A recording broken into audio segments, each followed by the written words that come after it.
तो इस एपिसोड को शुरू करने से पहले मैं आप सबसे रिक्वेस्ट करना चाहूंगा कि आप इस सीरीज के बाकी एपिसोड भी पहले देख लें ताकि स्टोरी जो है वो आपको समझ आ जाए, वरना फिर आपकी मर्जी। तो कैसे हो मेरे नल्ले सिपाहियों, इस एपिसोड में देखते हैं लुशियन उस ज़ोंबी पर पंच से अटैक करता है। लगातार अटैक करने के बाद लुशियन थक कर एक जगह खड़ा होकर सोचता है, मुझे अभी भी महसूस हुआ ये थोड़ा सा कमजोर हो गया है। इसकी फोर्स फील्ड अनब्रेकेबल नहीं है, भले ही यह बस एक छोटा सा हिस्सा है जो लगभग इनविजिबल है। यह निश्चित रूप से कमजोर हो गया है। अगर मैं इस तरह से थोड़ा थोड़ा अटैक करके इसकी फोर्स फील्ड को हासिल करूं तो शायद मुझे एक मौका मिलेगा, लेकिन इस फोर्स फील्ड को पाने के लिए शायद मुझे लाखों बार अटैक करना पड़े और मेरा स्टेमिना लगभग समाप्त हो जाएगा। बट ऐसा नहीं होगा क्योंकि मैं अपने स्टेमिना को प्राप्त करने के लिए लगातार अपनी नेचुरल बर्थ टेक्निक का यूज कर रहा हूँ। मैं रेगुलरली रैंक 3 का मार्शल आर्टिस्ट हूँ, तो अब तक कई बार अटैक से थक गया हूँ। मुझे क्या करना चाहिए? क्या मुझे पीछे जाना चाहिए और जब मैं स्ट्रॉन्ग हो जाऊँ तब दोबारा वापस आऊँ? लेकिन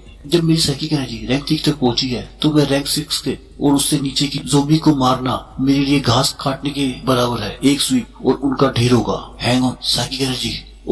मैंने अटैक करने के लिए साइकिक एनर्जी का यूज करने की ट्राई नहीं की क्योंकि मैंने कोई साइकिल मेंटलिस्ट कॉम्बो टेक्निक नहीं सीखी है। मैं हमेशा अपनी वाइटैलिटी को बढ़ाने के लिए नरक के राजा की दिव्य रोशनी का उपयोग और पावर के रूप में साइकिक एनर्जी का उपयोग करता रहा हूँ। मैं लगभग भूल गया था कि मैं भी रैंक 3 का साइकिक मेंटलिस्ट हूँ। मेरी मेंटल आर्ट की तुलना में एक साइकिक मेंटलिस्ट के रूप में मेरी पावर और भी स्ट्रॉन्ग हो जाती है। मैं अभी भी साइकिक एनर्जी को unable change to a weapon, लेकिन यह काफी है। फिर लुशियन अपनी पावर को कंडेंस कर एक पॉइंट पर अटैक करता है। It worked but this not enough.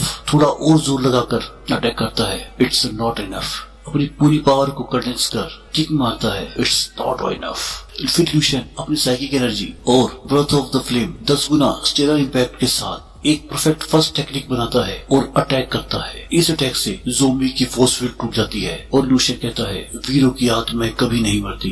अब लुशियन उस ज़ोंबी को छूता है और ज़ोंबी की सारी एनर्जी, उसकी पावर और उसकी सारी नॉलेज को अपने अंदर इनहेल कर लेता है। फिर उसकी मेमोरी में एंटर कर देखता है कि 2 फौजी किसी को सैल्यूट कर रहे हैं।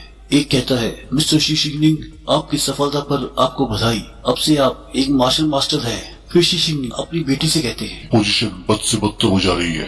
भले ही स्टार जोन में कुछ उतार चढ़ाव चारों ओर जा रहे हैं, फिर भी हर दिन बेस गिर रहे हैं। Base number 1 to 100 Martian alliance का मूल बनता है। यह इस पूरे प्लेनेट में सबसे सेफ जोन है। मैंने पहले ही तुम्हारे लिए एरोप्लेन की व्यवस्था कर ली है। You all B depart on this afternoon. फिर शीशिंग की बेटी कहती है, पापा क्या आप हमारे साथ नहीं जा रहे हैं? शीशिंग कहते हैं, नहीं, मार्शल मास्टर के रूप में डैडी को तब तक फ्रंटलाइन में रहना होगा जब तक कि मेरा खून की आखिरी बूंद तक न निकल जाए। तभी वहाँ पर एक ज़ोंबी का अटैक होता है। हम देखते हैं ज़ोंबी जो ड्रैगन की तरह दिखता है और शीशिंग बोलते हैं, वह ज़ोंबी रैंक 9 का ज़ोंबी है। शीशिंग कहते हैं, ये देखने मात्र से मेरी रीढ़ में लहर सी टूट जाती है। तो फिर मुझे अब भी डर क्यों लग रहा है? एक मार्शल मास्टर के रूप में मेरी इच्छा अभेद है और मुझे किसी बात का डर नहीं है। वह कहते हैं, wow, the eastern evil son master Wang, the incredible punch. निश्चित रूप से मास्टर वांग के रूप में पृथ्वी को मजबूत करने के लिए हमें मानव जाति के लिए अभी भी आशा है। हम सफल हुए। मैंने मास्टर वांग से एक नई मार्शल आर्ट सीखी जिससे वह अभी हमला कर रहे थे। इस टेक्निक से अपनी लाइफ में रैंक 8 का ग्रेट मार्शल मास्टर बनना मेरे लिए असंभव नहीं है। बहुत ठंड है।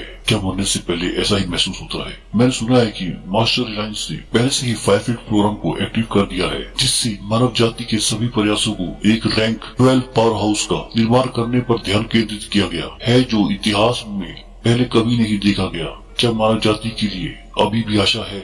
यह अफसोस की बात है कि मुझे यह देखने को नहीं मिलेगा। फिर लुशियन शिशिंग की मेमोरी से बाहर आता है। लुशियन कहता है, लगता है ये कभी मास्टर वांग से मिले होंगे। यह उनकी पर्सनैलिटी से काफी इम्प्रेस लगते हैं। क्या यही जीवन था इस मार्शल मास्टर का? इस बार यादों की मात्रा इतनी शानदार है जितनी मैंने कभी अनुभव नहीं की। जीवन इतना शानदार होता है। तो मार्शल मास्टर ने शीशिंग was a practicer of a fist art. His fist art technique, context and war experience now all are integrated with me. First art level is advanced like crazy. Second, early discernment stage. Third, late discernment stage. Fourth, peak discernment stage and profound control stage. तो बस इस episode में बस इतना ही। तो मिलते हैं अगले एपिसोड में। So goodbye, sayonara and Ziana.